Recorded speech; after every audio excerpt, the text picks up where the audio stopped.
다양한 분야의 이슈를 과학 기자의 시각으로 들여다보는 사이언스 취재파의 시간입니다. 네, 오늘은 최소라 기자와 함께하겠습니다.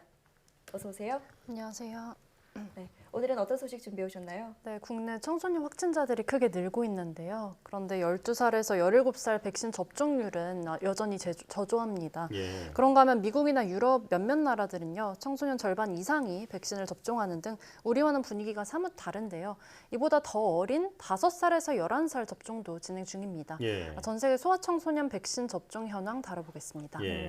자, 청소년 감염 상황이 좋지 않은 상황인데 지금 우리나라는 아직 백신 접종률이 좀 낮은 상황이죠? 네, 그렇습니다. 오는 22일에 전면 등교를 하게 될 텐데요. 여전히 청소년 접종 예약률이 제자리 걸음입니다. 12살에서 17살 백신 1차 접종 완료율이 23% 정도거든요. 전 국민 예방 접종률이 80%를 바라보고 있는데도 좀처럼 오르지 않고 있는 모습입니다. 오는 12일에 사전 예약이 마무리될 텐데요. 사전 예약률도 전체의 30% 수준입니다. 그러다 보니까 10대 청소년 감염률도 크게 늘고 있습니다. 11월 첫째 주에 일평균 확진자를 연령별로 보면요. 10대가 10만 명당 6.3명꼴로 가장 많았고요. 그 다음이 80세 이상 그리고 60대 이렇게 뒤를 이었습니다. 네, 백신 접종률이 낮은 10대 연령층을 중심으로 지금 확산세가 이어지고 있다는 게 확인된 셈이네요. 자, 다른 나라 청소년 접종 상황도 살펴볼까요? 네, 미국의 경우는요. 청소년의 절반 이상이 접종을 했습니다. 12살에서 15살 접종 완료율은 48%고요. 또 16살에서 17살은 55%입니다.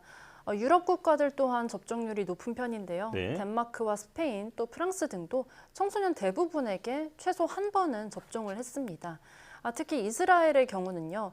백신 접종을 2회 모두 완료한 청소년이 이미 지난달에 절반을 훌쩍 넘었고요. 더 나아가서는 청소년에게도 3차 접종, 그러니까 부스터샷을 시행하고 있습니다.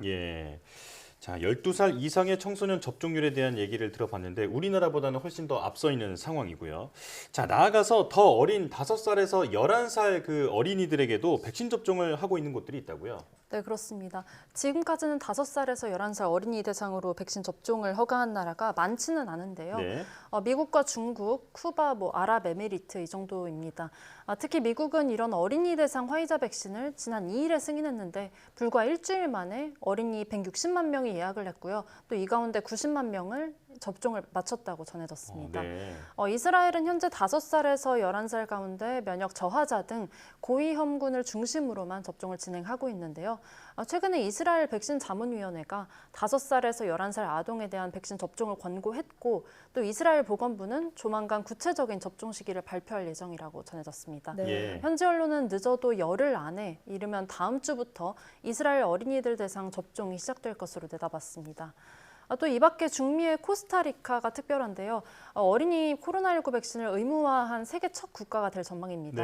코로나19 백신을 수두나 소아마비 백신 등과 함께 아동 필수 접종 항목으로 추가할 예정이라고 전해졌습니다. 자, 적어도 어린이 백신을 승인한 나라들에서는 상당한 진전이 보이고 있는 거네요. 자, 그런데 예전부터 어린이들한테 백신을 접종하면 부작용이 나타날 수 있다라는 우려를 하는 분들도 많았는데 분위기가 지금은 조금 달라졌나요?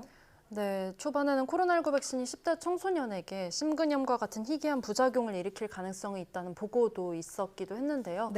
또 코로나19에 어린이가 걸리더라도 치사율이 낮은데 굳이 백신을 맞아야 하는 건가? 이런 의견도 있었습니다. 하지만 델타 변이가 확산하면서 어린이 감염이랑 입원이 더 늘었잖아요. 실제로 미국에서는 지난 6월부터 8월까지 어린이와 청소년 코로나19 입원이 5배 증가했거든요. 또 미국 CDC는 백신 접종이 5살에서 11살 어린이들에게 91%의 예방 효과가 있었고 또 부작용이 경미했다. 가장 흔한 부작용은 팔통증이었다고 밝혔습니다.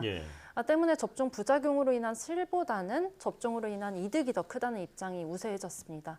미국 바이든 대통령의 발언 들어보시겠습니다. Children make up 1/4 of the cases in this country. And while rare, children can get very sick from COVID-19. And some can end up, few, but end up hospitalized. But they don't have to. This vaccine is safe and effective. So get your children vaccinated to protect themselves, to protect others, and to stop the spread, and to help us beat this pandemic.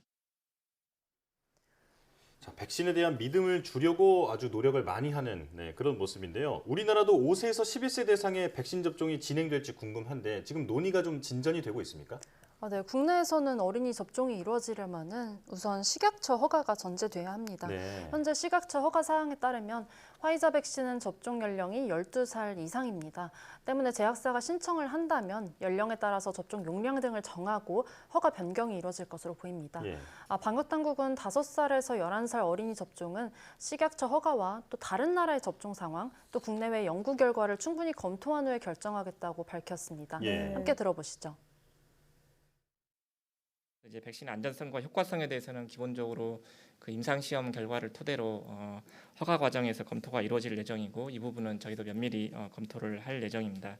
이 밖에도 이제 다른 나라에서 그 접종 연령에 대한 하향이나 접종 사례 그리고 이제 접종의 효과나 안전성에 대한 연구 결과 이런 부분들을 모니터링해야 되고 또한 이제 우리나라의 그 코로나19 상황이라든지 접종의 타당성 이런 부분들을 면밀히 검토를 할 예정입니다. 조금 더 기다려 봐야겠네요. 자, 그렇다면 혹시 지금 연령대보다 더 어린 5세 미만 백신은 언제쯤 나올까도 궁금해지는데요. 네, 화이자와 모더나 등 제약사들이 6개월에서 5살 어린이를 대상으로 한 백신을 임상시험을 진행 중입니다. 네. 최근에는 미국 전문가가 5살 미만용 백신이 내년 초쯤에 나올 것으로 보인다고 말했습니다. 미국 보건복지부 의무총감이 2022년 초가 이 연령대 아이들을 위한 백신이 나올 시점이라고 예상한다고 인터뷰를 한 건데요. 현재 미국에서 유일하게 백신 사각지대로 남아있는 게 5살 미만인데 만약에 이 전망대로 된다면 미국은 모든 국민이 백신 접종 대상이 될 것으로 보입니다. 예. 부작용 걱정이 있는 상황에서 사실 접종을 강요할 수는 없는 거잖아요. 이런 국민이 안심할 수 있게 방역 당국이 다방면으로 노력해야겠습니다. 사이언스 취재 파일 최소라 기자와 함께했습니다. 고맙습니다. 감사합니다.